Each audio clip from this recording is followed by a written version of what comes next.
کبھی کبھی مسئلہ صرف مسئلہ نہیں ہوتا، وہ انسان کی پہچان چھین لیتا ہے۔ ایک بیٹی کی شادی کا خواب ہو، ایک ماں کی بیماری ہو، کاروبار کی تباہی ہو، قرض کا بوجھ ہو یا عزت کا کوئی ایسا مسئلہ جو زبان پر لایا نہ جا سکے۔ قرآن کی ایک آیت جو پہاڑوں کو ہلا دیتی ہے، سمندروں کو چیر دیتی ہے اور ناممکن کو ممکن بنا دیتی ہے۔ یہ وہ آیت ہے جس میں کائنات کی سب سے بڑی حقیقت چھپی ہوئی ہے۔ جانتے ہو وہ کون سی آیت ہے؟ بسم اللہ الرحمن الرحیم۔ السلام علیکم ورحمۃ اللہ وبرکاتہ۔ ناممکن کو ممکن بنانے والی آیت، ناممکن کو ممکن بنانے والی دعا۔ محترم ناظرین، زندگی کا کوئی بھی مسئلہ ہو، وہ مسئلہ جو آپ کو ناممکن لگتا ہو، وہ بڑے سے بڑا کام، مشکل سے مشکل کام جو ناممکن ہو، ہر چیز آپ کے اگینسٹ ہو، آپ کو لگے کہ یہ ناممکن ہے، یہ نہیں ہو سکتا، قرآن کی ایک چھوٹی سی آیت اٹھتے بیٹھتے پڑھنے کا معمول بنا لو۔ آپ دیکھیں گے کہ اس آیت کو پڑھنے سے اللہ تعالیٰ وہ کام جن کو آپ ناممکن سمجھ رہے تھے وہ کیسے ممکن ہونے لگتے ہیں، اور اللہ تعالیٰ کیسے آپ کے لیے اسباب پیدا فرما رہا ہے۔ محترم ناظرین، ایک لمحہ آتا ہے جب کائنات کی ہر چیز آپ کے خلاف دکھائی دیتی ہے، لیکن در حقیقت وہ سب آپ کو ایک خاص مقام تک پہنچانے کی تیاری کر رہی ہوتی ہے۔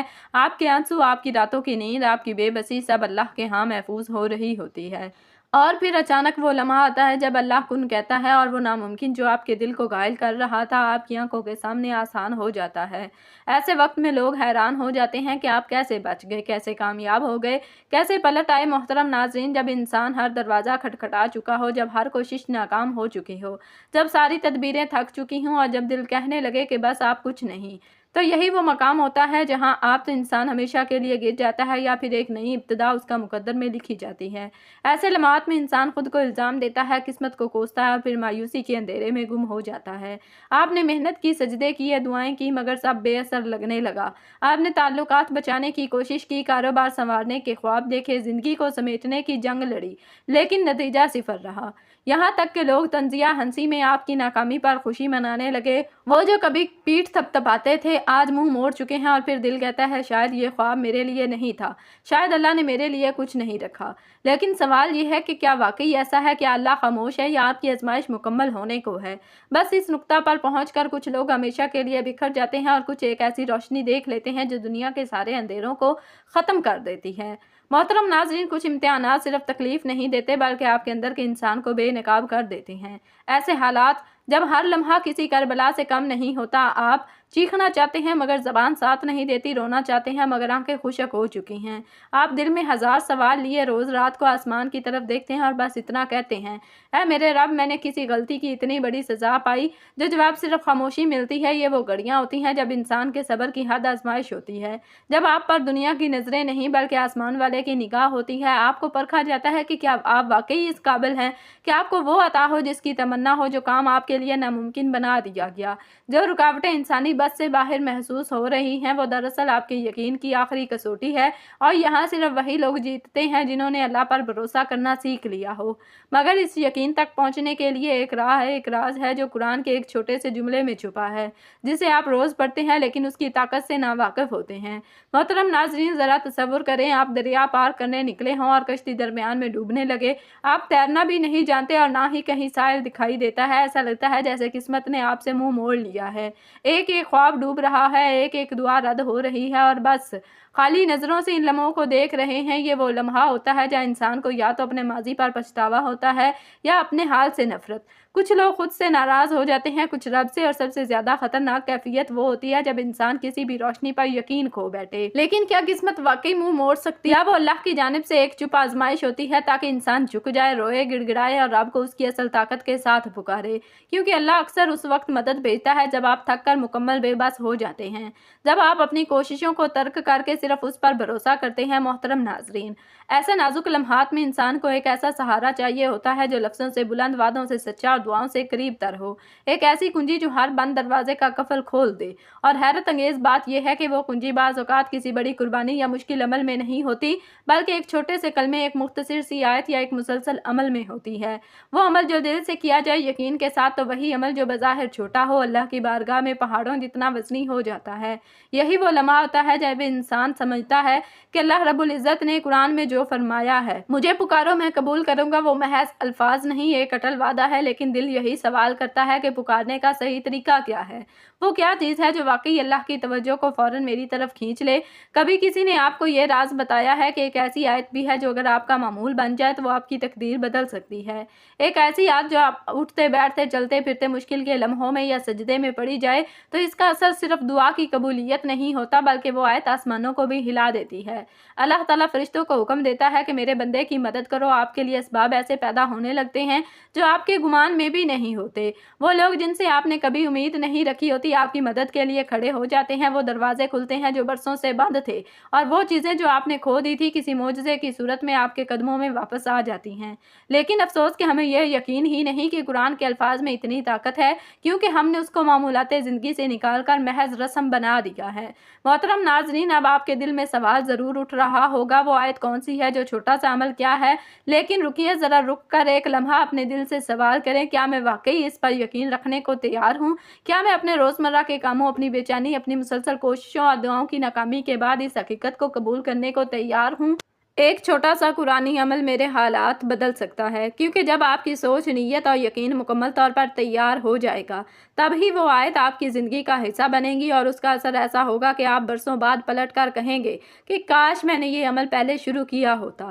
محترم ناظرین، زندگی کا کوئی بھی مسئلہ ہو، وہ مسئلہ جو آپ کو ناممکن لگتا ہو، وہ بڑے سے بڑا کام، مشکل سے مشکل کام جو ناممکن ہو، ہر چیز آپ کے اگینسٹ ہو، آپ کو لگے کہ یہ ناممکن ہے، یہ نہیں ہو سکتا، قرآن کی ایک چھوٹی سی آیت اٹھتے بیٹھتے پڑھنے کا معمول بنا لو، آپ دیکھیں گے کہ اس آیت کو پڑھنے سے اللہ تعالیٰ وہ کام جن کو آپ ناممکن سمجھ رہے تھے وہ کیسے ممکن ہونے لگتے ہیں، اور اللہ تعالیٰ کیسے آپ کے لیے اسباب پیدا فرما رہا ہے، اور وہ آیت ہے ان اللہ علی کل شیء قدیر، یعنی بے شک اللہ ہر چیز پر قادر ہے۔ جس وقت انسان سب کچھ آزما کر ہار چکا ہوتا ہے، جب تمام ظاہری اسباب جواب دے چکے ہوتے ہیں، جب دوست، رشتہ دار، ڈاکٹر، وکیل، استاد سب ہاتھ اٹھا لیتے ہیں، تب ایک ایسی جگہ سے مدد آتی ہے جہاں سے انسان نے سوچا بھی نہ ہو۔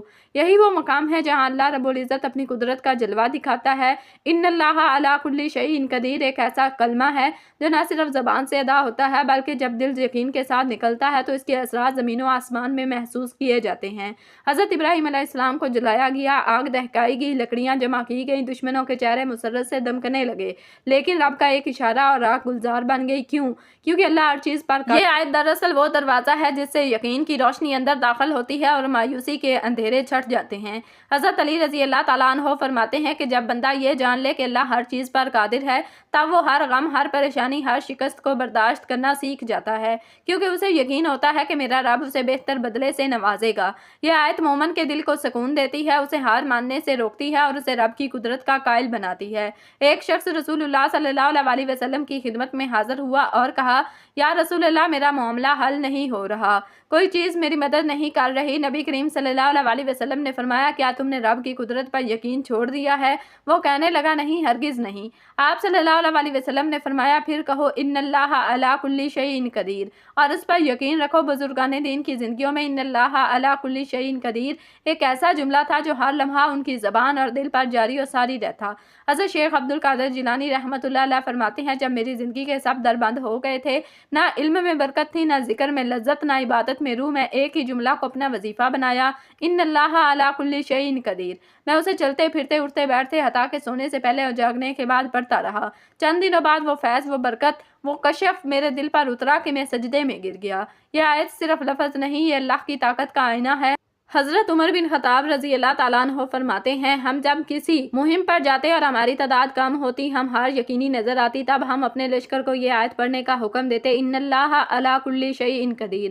جب یہ آیت ہم سب کے دلوں سے نکل کر آسمانوں کی طرف جاتی تو ہمیں یقین ہوتا کہ اللہ کا لشکر ہماری پشت پر ہے۔ ایک مرتبہ ایک صحابی جنگ میں اپنے پیچھے سے دشمنوں کی تلواریں دیکھ کر بے بس ہو گیا، اس نے بلند آواز سے یہی کہا، ان اللہ علی کل شیء قدیر، تو دشمن کے گھوڑے اچانک بھدک گئے اور وہ سب نیچے گر گئے۔ بعد میں معلوم ہوا کہ دشمن کے لشکر میں خوف کی ایک لہر دوڑ گئی تھی اور کسی کو سمجھ نہیں آیا کہ ہوا کیا۔ یہ آیت صرف حفاظت نہیں دیتی، یہ رب کی طاقت کو آواز دیتی ہے۔ حضرت حسن بصری رحمۃ اللہ علیہ فرماتے ہیں، جس نے یقین کے ساتھ یہ آیت 100 بار پڑھی اور پھر اللہ سے کچھ مانگا، اس کا مانگنا خالی نہیں لوٹا۔ یہ آیت دراصل دعا کی روح ہے۔ ایک مرتبہ ایک عورت حضرت رابعہ بصریہ رحمۃ اللہ علیہا کے پاس آئی، وہ زاروں قطار رو رہی تھی کہ اس کی بیٹی سخت بیمار ہے، علاج کروایا، ہر وظیفہ پڑھا مگر فائدہ نہ ہوا۔ حضرت رابعہ نے کہا کہ تم نے اللہ کی قدرت کو آواز دی، کیا تم نے یقین کے ساتھ یہ کہا ان اللہ علی کل شیء قدیر؟ وہ عورت روتے ہوئے کہنے لگی نہیں، مجھے یہ معلوم نہ تھا۔ حضرت رابعہ نے فرمایا جاؤ یہ آیت پڑھو اور یقین رکھو۔ وہ عورت گئی، دل سے پڑھا اور دوسرے ہی دن اس کی بیٹی اٹھ کر چلنے پھرنے لگی۔ محترم ناظرین، آج کے دور میں جب لوگ نفسیاتی دباؤ، قرض، بیماری، رشتوں کے ٹوٹنے اور امیدوں کے ختم ہونے کا شکار ہو چکے ہیں، تو سب سے بڑی ضرورت ہے کہ ہم اس آیت کو اپنی زندگی کا حصہ بنائیں۔ آپ اسے اپنی صبح کی ابتدا، رات کے سونے سے پہلے کا عمل یا مشکل کے وقت کی ڈھال بنا لیں۔ ایک خاتون جن کا بیٹا لاپتہ تھا ہر در پر گئی، ہر ادارے سے رجوع کیا، لیکن کوئی جواب نہیں ملا۔ کسی نے انہیں مشورہ دیا کہ روزانہ 300 بار ان اللہ علی کل شیء قدیر دل سے پڑھا کریں۔ چند ہی ہفتوں بعد ان کا بیٹا ایک شخص کے ذریعے گھر واپس آ گیا جو اسے غلطی سے لے گیا تھا۔ اس آیت کا اثر صرف روح پر نہیں، زمین پر بھی ہوتا ہے۔ یہ آیت دراصل بندے اور رب کے درمیان اعتماد کا پل ہے۔ جب بندہ یہ کہتا ہے کہ اللہ ہر چیز پر قادر ہے تو وہ اپنے تمام مسائل، تمام پریشانیاں، تمام خوف اور تمام وسوسے اللہ کے سپرد کر دیتا ہے۔ یہ کلمہ دل سے نکلا ہوا ایک کامل یقین ہے۔ حضرت امام غزالی رحمۃ اللہ علیہ فرماتے ہیں انسان کے دل میں اگر یہ یقین زندہ ہو جائے کہ میرا رب ہر چیز پر قادر ہے تو وہ کسی انسان، کسی حالات، کسی طاقت سے نہیں ڈرتا۔ یہ وہی یقین ہے جس نے حضرت موسیٰ علیہ السلام کو دریا کے سامنے کھڑے ہو کر کہنا سکھایا، ہرگز نہیں، میرے ساتھ میرا رب ہے، وہ مجھے راستہ دکھائے گا، اور پھر وہی دریا راستہ بن گیا۔ یہی وہ معجزہ ہے جو آج بھی ہو سکتا ہے، صرف ایک شرط پائے یقین کے ساتھ اس آیت کو دل سے پکارنا۔ محترم ناظرین، یقین، بھروسہ اور اللہ کی قدرت پر کامل اعتماد، یہی وہ بنیاد ہے جس پر ایمان قائم ہوتا ہے۔ ان اللہ علی کل شیء قدیر صرف ایک جملہ نہیں، یہ ایک زندہ حقیقت ہے جو نبی کریم صلی اللہ علیہ وسلم کے دور میں بارہا مجسم ہو کر ظاہر ہوئی۔ آئیے آپ کو نبی کریم صلی اللہ علیہ وسلم کے عہد مبارک کی ایک ایسی سچی حقائق سناتے ہیں جو اس آیت کی عملی تفسیر ہے۔ یہ واقعہ نبی کریم صلی اللہ علیہ وسلم کے ابتدائی دور ہجرت کا ہے۔ حضرت ابو سلمہ اور ان کی زوجہ حضرت ام سلمہ رضی اللہ تعالیٰ عنہما مکہ سے مدینہ کی طرف ہجرت کرنا چاہتے تھے۔ جب یہ دونوں روانہ ہوئے تو حضرت ام سلمہ نے، قبیلے والوں نے انہیں روک لیا۔ وہ کہنے لگے ہم اپنی بیٹی کو ایسے ہی نہیں جانے دیں گے۔ انہوں نے حضرت ام سلمہ کو ان کے شوہر سے جدا کر دیا۔ دوسری طرف حضرت ابو سلمہ کے قبیلے والوں نے کہا کہ اگر تم ہماری بیٹی کو روک رہے ہو تو ہم تمہارے بیٹے یعنی ان کے بچے کو روک لیتے ہیں۔ یوں ایک دن میں تینوں شوہر، بیوی اور بچہ ایک دوسرے سے جدا ہو گئے۔ حضرت ام سلمہ رضی اللہ تعالیٰ عنہا روزانہ شہر کی ایک بلند پہاڑی پر بیٹھ کر روتی فریاد کرتی تھیں، یا اللہ میرے شوہر دور ہیں، میرا بیٹا چھن گیا اور میں اکیلی رہ گئی ہوں، مجھے تجھ پر یقین ہے، تو ہر چیز پر قادر ہے۔ یہ سلسلہ 1 سال تک جاری رہا۔ ایک پورا سال وہ ہر دن اس پہاڑی پر جا کر صرف اللہ سے فریاد کرتی اور بس یہی کہتی ان اللہ علی کل شیء قدیر۔ بالآخر ایک دن اللہ تعالیٰ نے دونوں قبیلوں کے دل بدل دیے۔ حضرت ام سلمہ کا قبیلہ کہنے لگا جاؤ اپنے شوہر کے پاس چلی جاؤ، اور دوسرے قبیلے نے بھی بچے کو ماں کے حوالے کر دیا۔ حضرت ام سلمہ رضی اللہ تعالیٰ عنہا خود فرماتی ہیں کہ میں نے اس دن اللہ کی قدرت کو اپنی آنکھوں سے دیکھا۔ وہ دن بھی آیا کہ جو 3 ٹکڑوں میں بکھری زندگی تھی اللہ نے اسے جوڑ دیا، اور پھر اللہ تعالیٰ نے انہیں وہ مقام عطا فرمایا جو کسی کو آسانی سے نہیں ملتا۔ آپ نبی کریم صلی اللہ علیہ وسلم کی زوجہ محترمہ بنی، ام المومنین کا رتبہ پایا۔ ان اللہ علی کل شیء قدیر صرف الفاظ نہیں، یہ دل سے ادا ہوں تو تقدیریں بدل دیتی ہیں، یہ زبان پر آ جائیں تو دروازے کھلتے ہیں، یہ آنکھوں کے آنسوؤں میں ڈل جائیں تو آسمان حرکت میں آ جاتا ہے۔ ان اللہ علی کل شیء قدیر کا وظیفہ اگر آپ خاص طور پر کسی بہت بڑی حاجت میں مبتلا ہیں، مثلاً اولاد نہیں ہو رہی، قرض بہت زیادہ ہو چکا ہے، کوئی گمشدہ واپس نہیں آ رہا، بیماری ٹھیک نہیں ہو رہی، جادو یا نظر بد کا شبہ ہے، تو یہ عمل 7 دن کے لیے خاص نیت کے ساتھ کریں۔ نماز عشاء کے بعد 313 مرتبہ ان اللہ علی کل شیء قدیر، ہر 100 بار کے بعد یہ دعا کریں، یا رب اگر میری یہ حاجت تیرے علم میں بہتر ہے تو اپنی قدرت سے پوری فرما۔ 7 دن مسلسل کریں، دنانے عمل دنیا سے کٹ کر صرف اللہ پر بھروسہ رکھیں۔ محترم ناظرین، جب ایک انسان اپنی زندگی کے دکھوں، محرومیوں، مایوسیوں اور بے بسیوں سے تنگ آ کر سب دروازوں کو بند پاتا ہے تو وہ آسمان کی طرف نگاہ اٹھاتا ہے، دل دھڑکتا ہے، آنکھیں نم ہو جاتی ہیں اور زبان پر آتا ہے اے اللہ اب تو ہی میری آخری امید ہے۔ ایسے وقت میں اگر کوئی انسان پوری یقین اور سچائی کے ساتھ ان اللہ علی کل شیء قدیر کو اپنا وظیفہ بنا لے تو وہ اپنے اندر ایک نئی روح محسوس کرتا ہے۔ اس آیت میں صرف اللہ تعالیٰ کی قدرت کا بیان نہیں بلکہ بندے کو یہ یقین دلایا گیا ہے کہ دنیا کی کوئی چیز، کوئی رکاوٹ، کوئی مشکل اللہ کے حکم کے بغیر قائم نہیں رہ سکتی۔ جب انسان یہ وظیفہ کرتا ہے تو وہ دراصل اپنے رب کی قدرت کو پکار رہا ہوتا ہے، اپنی کمزوری کو تسلیم کر کے اس ہستی سے مدد مانگ رہا ہوتا ہے